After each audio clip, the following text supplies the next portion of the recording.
Hey there, fellow explorer, and welcome to a special Espirito edition of the Deep Dive. Espirito. Yeah, Espirito Deep, you could say. I like that. You know, it's Italian for expert, so we're Ah, taking our expertise to the next level for you today. I'm. Welcome to the Deep Dive. Today, we're diving into Hong Kong. Ooh, fun. Yeah, it's one of those cities that, everyone wants to visit. It's true. And for good reason.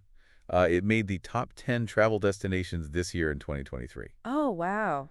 I knew it was popular, but top 10? That's pretty impressive. It is, especially because, it's faced a lot of challenges recently. Yeah, that's true. So we're going to be using Wikipedia today as our main source Sounds good. to really unpack what makes Hong Kong so fascinating. Yeah, let's get into it. So one thing that's, I think, important to highlight right off the bat Mm-hmm. is that Hong Kong isn't just like any other city in China, right? Exactly. It's a special administrative region. Okay, so what does that actually mean? So basically, they operate under this principle called one country, two systems. Okay, so more than just a different name. Oh, yeah, way more. It means Hong Kong has a high degree of autonomy from mainland China. Interesting. Like, we're talking a separate legal system. Huh. Based on common law, they've got their own currency, too. Oh, really? The Hong Kong dollar. So they don't use the yuan? Nope, totally separate currency, and it's actually one of the most traded currencies globally. Wow, I had no idea. And get this, they even have their own Olympic team. That's wild. It's a truly unique blend of East meets West. I'm learning so much already, and speaking of mind-blowing facts, Oh, yeah. Hong Kong has the highest life expectancy in the world. Isn't that amazing? It is, but it also makes you think,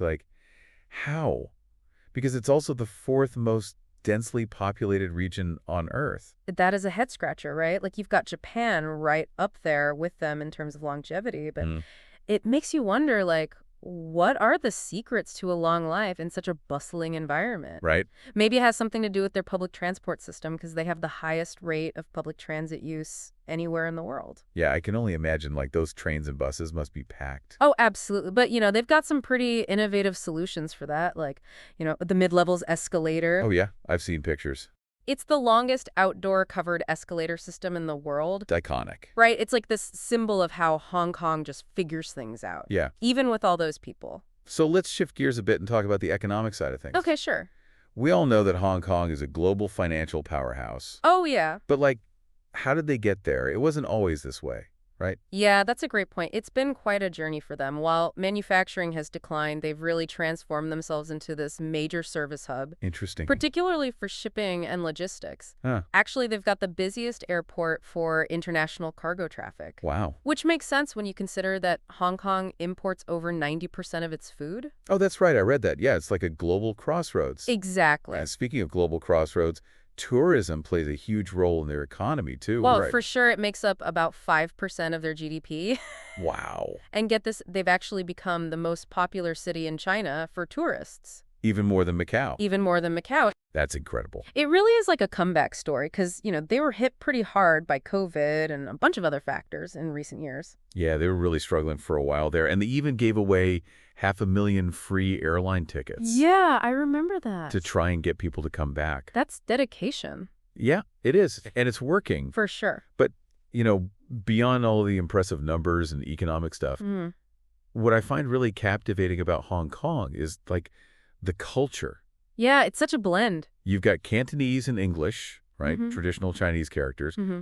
But then this mix of Western and Chinese values all in one place. It's pretty dynamic. It is. So how does that actually play out, in everyday life? Well, think about the cuisine. Okay. You get amazing Cantonese food, Mhm. but then there are all these international twists and influences Interesting. reflecting the diversity of the community. Makes sense. And don't forget about their film industry, Oh, yeah, Hong Kong cinema. the Hollywood of the East. Right. Just super vibrant. I've always loved those Hong Kong action movies. Oh, yeah, they're legendary.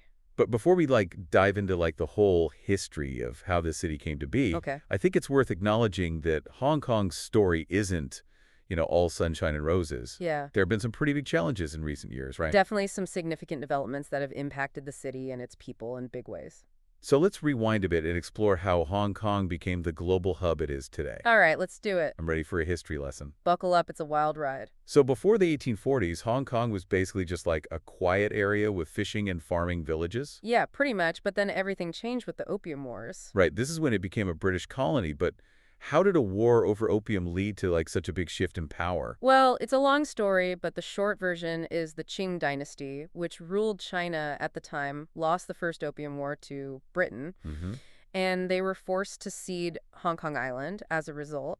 Oh, wow. So that's how it all started. But Hong Kong's not just an island, is it? Boop. What about Kowloon and the new territories? How did those come under British control? So the Qing dynasty obviously wasn't happy about losing territory, and tensions were still high, more conflicts broke out, and Britain ended up taking control of more land. Oh, so it wasn't like a one-time thing. No, not at all. It was a gradual process. So they secured the Kowloon Peninsula in the 1860s. Okay. And then get this, they leased the new territories for 99 years, starting in 1898. A 99-year lease that's so specific. What was the thinking behind that? Well, it was kind of a clever move. It gave Britain access to more land and resources, but it Hmm. also acknowledged that China might eventually get it back. Interesting. But that long lease really ended up shaping Hong Kong's future. Because it was bound to expire eventually. What happened when that 99-year mark was getting close? Exactly. It created a lot of uncertainty, like what was going to happen to Hong Kong when the lease ran out. Yeah, I bet people were freaking out. Oh, yeah. It led to years of negotiations between Britain and China. I can only imagine how intense those were. So what was the outcome? They eventually reached an agreement called the Sino-British Joint Declaration, Okay. and it paved the way for Hong Kong to be returned to China in 1997. Wow, so that's how Hong Kong went from a bunch of small villages to a British colony and then back to Chinese rule. Yeah, and during all of that, it managed to become this global financial center. It's amazing how history just kind of shapes everything. It really does, and British influence went beyond just economics. It's still visible in Hong Kong's legal system, their education system, even the fact that they drive on the left side of the road. Oh, that's right. I always forget about that. So how does all of this history play out in daily life for people in Hong Kong? Well, it's a fascinating mix. You have a population that's mainly Chinese, Right. but they've been shaped by over a century of Western culture. Hmm. So it's a unique blend of identities. So like how does that show up? Give me some examples. Well, think about the languages spoken in Hong Kong. Cantonese is the main language, but Mhm. English is used everywhere. You'll hear people switching between the two all the time. Wow, that's impressive, but it's got to be more than just language, right? Oh, yeah, this fusion of East and West influences everything from business and education to their food. Oh, speaking of food, I've heard that afternoon tea is a big thing in Hong Kong. It is. Is that a British influence? It is, and it's a great example of how they've taken a tradition from their colonial past and made it their own. Huh. You can find traditional English afternoon tea with scones or finger sandwiches, Hmm. but you can also find versions with dim sum and other local treats. Oh, that's cool. A fusion of flavors and cultures. Exactly. I need to try that. But this blend of identities goes beyond food, too, right? Of course. What about the arts and entertainment? Yeah, tell me about that. Hong Kong's film industry is world famous. Oh, yeah, the Hollywood of the East. Exactly. Their action movies with those incredible stunts and martial arts scenes. I love those. They're so good. And what's interesting is how they mix those action elements with Western storytelling Hmm. and visuals. It creates something totally unique. It's like they take the best of both worlds and make something new. Exactly. And their music is the same way cantopop is the main genre of popular music. Okay. And it combines traditional Chinese music with Western pop rock, even jazz. So they're not afraid to experiment. Not at all. It makes for a really vibrant music scene. I love how Hong Kong embraces all these different influences. It's what makes it so dynamic and unique. For sure, it's a testament to their history and their spirit. Hong Kong is a place where different cultures come together. And create something special. Exactly, and that's what draws people from all over the world. We've talked about a lot, from fishing villages to British colonialism, from economic power to cultural fusion. Yeah, it's been quite a journey. It's clear that Hong Kong is incredibly resilient and adaptable. For sure. But like we mentioned earlier, their story has its challenges too. That's true. In recent years, Hong Kong has faced some pretty major political and social changes. Right, and those challenges are a big part of understanding Hong Kong today. So let's talk about that. When we come back, we'll explore the challenges they've faced and what it might mean for the future of this incredible city. Welcome back. At the Deep Dive, we've been talking about like the history and the culture and the economic rise of Hong Kong. Right, all the good stuff. But, we can't ignore the challenges that they've faced in recent years. Yeah, absolutely. It's a big part of their story. So, like, I'm thinking specifically about the protests that were happening, making headlines all over the world, Mm-hmm. and then the new laws, like the national security law. What were some of the things that led up to all of that? Well, it's important to remember that there are a lot of different opinions on these issues. Of course. But we can look at some of the underlying concerns that people have talked about. Okay. A lot of Hong Kong residents were worried about keeping their freedoms and autonomy, especially in relation to mainland China. Yeah, that makes sense. Those concerns led to people demanding more political reforms, Hmm. and that's part of what sparked those huge demonstrations. So how did the authorities respond to all of that? Well, it was a mixed bag. There were some attempts at dialogue, and a few concessions were made. Okay. There was also a tightening of security, Hmm. and new laws were put into place, like the National Security Law in 2020. Right, the national security law, that was a big deal.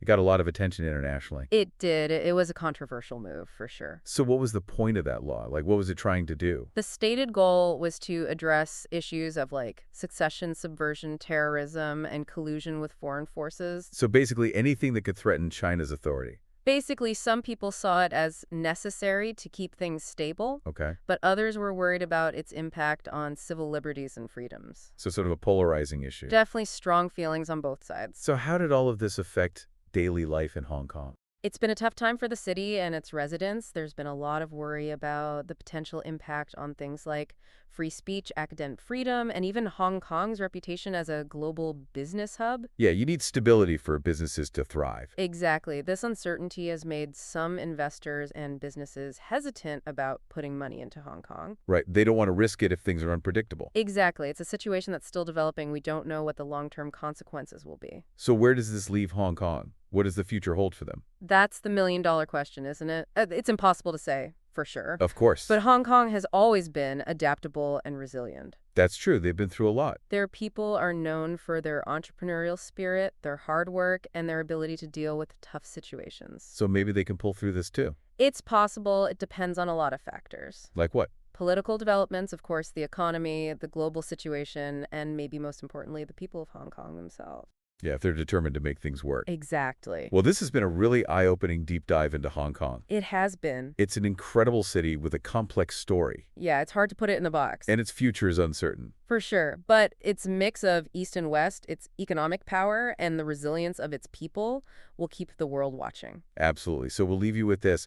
What role do you think Hong Kong will play in the 21st century? Will it stay a bridge between East and West? A global financial center? Or will it find a whole new path? Keep exploring this amazing city and its story. Thanks for joining us on The Deep Dive.